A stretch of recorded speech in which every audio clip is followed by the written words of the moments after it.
Welcome.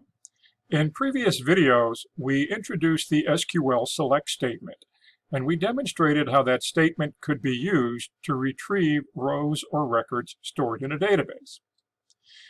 Today, we're going to consider a special situation where certain attributes or properties of individuals or entities that we want to capture in the database might not apply to certain individuals. Consider a table that records information about people. One of the attributes that might be included in that table would be the date that the individual earned their driver's license. Because not every person has a driver's license, for some people that particular attribute would not be applicable. The question is, how do we represent such information, values that are either unknown or do not apply in certain circumstances? That's the focus of this current video. We'll be talking about the null value and how it's used in relational database. When a database is designed, certain data items are designated as mandatory or required. For example, if we are modeling a course in an academic setting, we recognize that every instance of course must have a name and a designated course number. However, there will often be some data items that are considered optional, meaning that we can represent an entity instance even without having a value for some of the data items. While the name of a course is absolutely necessary, it may be that when the course is created in the database, the lab fee for this course has yet to be determined. A row can be inserted into the course table for this course, but the value of the lab fee needs to be marked in some special way to indicate that this value is not currently known. In this lecture, we'll be justifying the need for this special kind of a placeholder when a value is missing. We'll explain the idea of how relational databases deal with a placeholder in the form of a null value. This raises an issue of what we call three-value logic. We're probably quite accustomed with dealing with two-value logic, but now the null value introduces a third possible value. We'll discuss the treatment of the null value in SQL processing, and we'll explain how nulls may be avoided in a database. We'll also explain how to deal with nulls when they are present within the database. When information is missing about an entity instance, either because that information is not yet known or does not apply to that individual, the information must somehow be designated as being missing for one of these reasons. That's the role of the special value called null.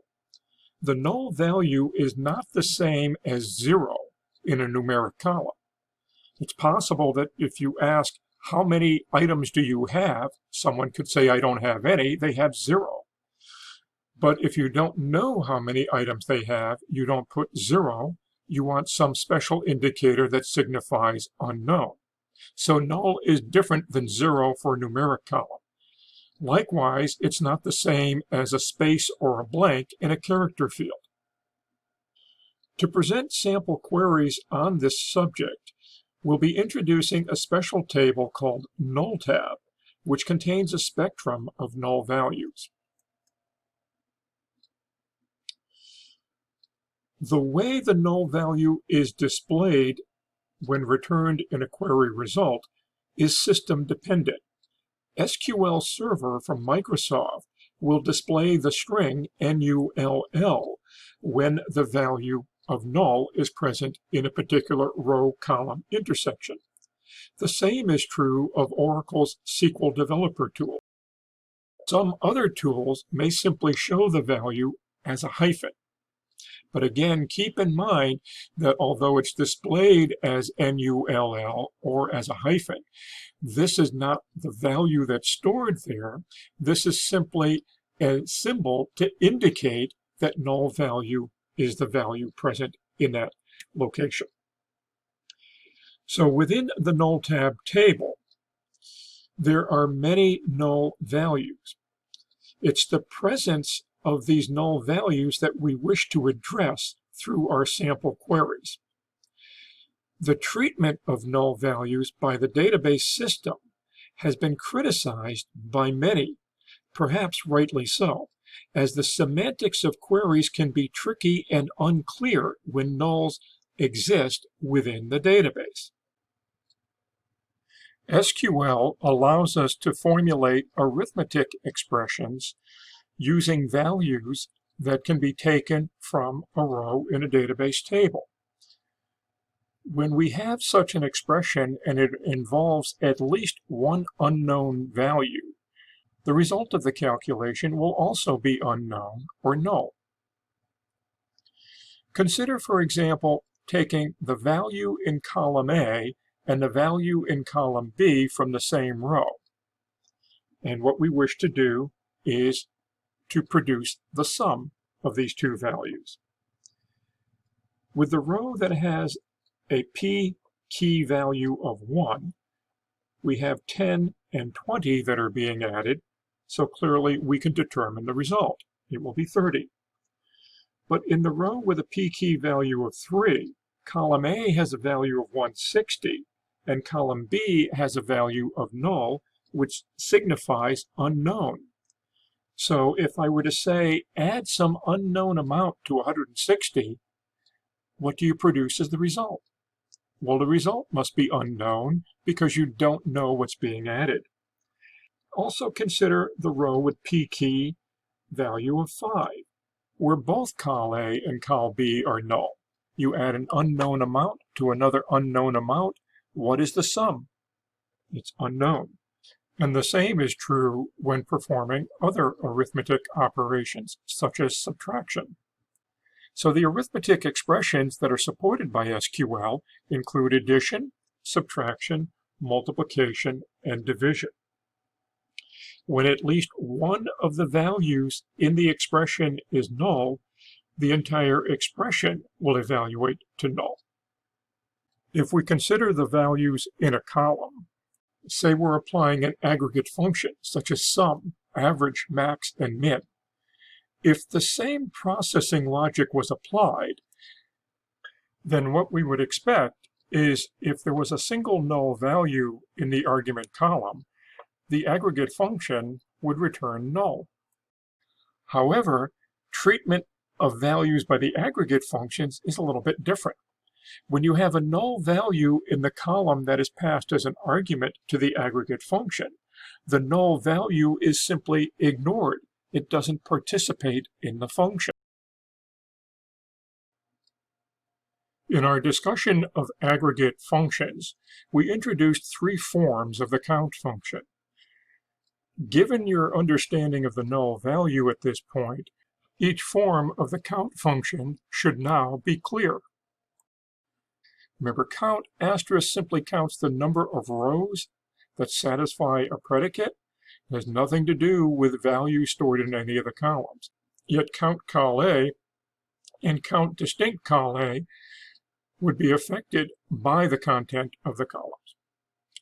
The point of the examples we've been presenting is that the result of a query against the table that contains null values must be clearly understood before you make decisions based on that result. We're not saying that null is good or null is bad.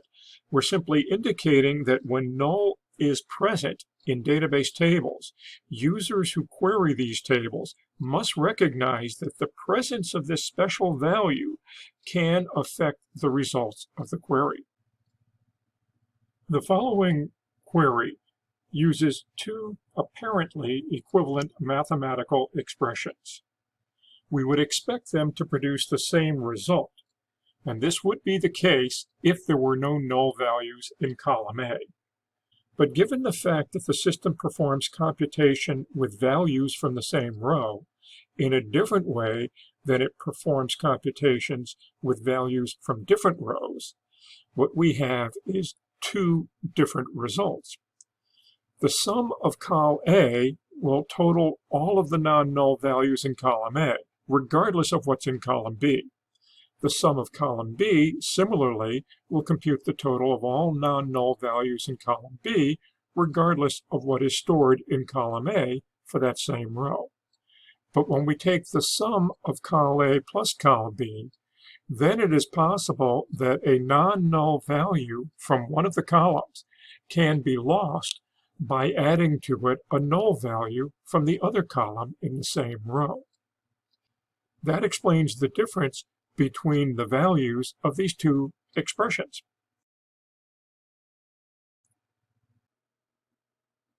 We have seen that the presence of nulls can have an unexpected effect on computations. Let's now consider how comparison operations are affected by nulls. Here we're selecting rows from NULLTAB where the value in column A is equal to the value in column B. If we examine the content of the NULLTAB table, rows corresponding to P key values of 1, 6, and 7 have a known value in column A and column B, which are not equal to one another. Hence, it's clear why those rows will not be selected for the result table. Rows corresponding to P key values of 3 and 4 have a null value in either column A or column B. Because one value is unknown, the comparison does not result in an equal condition being satisfied.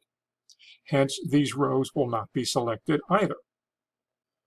Note also that SQL does not consider two null values to be equal to each other when explicitly compared, as we're doing here.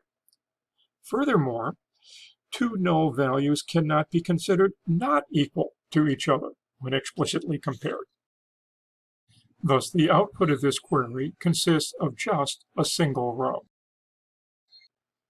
Let's see the implications of the treatment of null with respect to comparison operations. In our first query, we're counting the number of employees who have been assigned to the theology department. In the second query, we're counting the number of employees who have not been assigned to the theology department. In the first case, we get 4. In the second case, we get 4. Hence, the conclusion is we must have 8 employees. If we count the number of employees without examining the department, we see that we don't get 8, but we get 9. The reason is there is an employee whose department ID is null, and null does not satisfy the condition of being equal to theology, nor does null satisfy the condition of being not equal to theology. So it was not reflected in either of the individual counts. We now know that when you explicitly compare two null values head to head, the system will not conclude that those two values are equal to one another. Question then comes up, what happens when we use operations such as distinct to remove duplicates, or group by to bundle rows together based upon commonality for a value? Well, it turns out the treatment of nulls is a little different in this area. Distinct will say all the nulls are the same, I'll show you only one of them. Group by says all of the nulls are the same, I'll throw them into the same group, and then apply the aggregate function to that group. Traditional database systems and traditional computing languages are based on a system that employs two-value logic. The idea is an expression is evaluated, it is either true or it's false. The presence of null values introduces a third value, resulting in a three-value logic system. This means our traditional truth tables for the operations of not and or must be reconsidered with the possibility of a predicate evaluating to true, false, or unknown. With negation, something that is true becomes false. Something that is false becomes true. Something that is unknown, the result of the null value, when negated, is still unknown. When we perform conjunction with and, both conditions must be true for the complex condition to evaluate to true. If one of the conditions is false, we know it does not matter what the other condition is, the expression cannot be true. But if one is unknown and one is true, then we can't conclusively say the complex expression evaluates to true, nor can we say it evaluates to false. It evaluates to unknown or null. And similarly with the OR operator. One additional issue with null values is, where does a null value reside if we were to arrange values in order? If we were to say null is first, making it smaller than all of the known values that we present, then we know something about that value. It's no longer completely unknown. If we were to say that null appears last, suggesting perhaps that it's greater than all of the other values, again, null is no longer a perfect unknown. We know something about it. But software vendors are faced with the problem of positioning null somewhere within the sort sequence when a query includes the order by clause. There's some variation on how this is supported. Some systems will place the null value at the first or low end. Others will place the null value at the high end, in the last position. We can't fault vendors for what they do, but just be aware that there's a little bit of inconsistency. Not all vendors treat nulls the same way when it comes to ordering. So how do we avoid dealing with nulls? We know that we can't test specifically for null. For example, where col A is equal to null, because if col A contains a null, then the value in col A equal to another null, the null keyword or null predicate, will not evaluate to true, a head-to-head comparison of two nulls. So how do we test if there's a null value? The syntax changes as well. What happens is, instead of saying equal null, we use a special operator called is null. And similarly, we can say is not null to look for the non-null values. In the event that we want to keep nulls out of the database entirely, we can impose a constraint on a table when it's created. For example, in this definition of the table called myTable, col1 cannot contain a null value, nor can col2, nor can col3. Each one must be given a genuine value other than null. Furthermore, when we combine col1 and col2 in this example and say it forms a composite primary key, clearly neither col1 nor col2 could allow null values because these two columns constitute the primary key. The determination that col3 does not allow nulls was made during our database design process.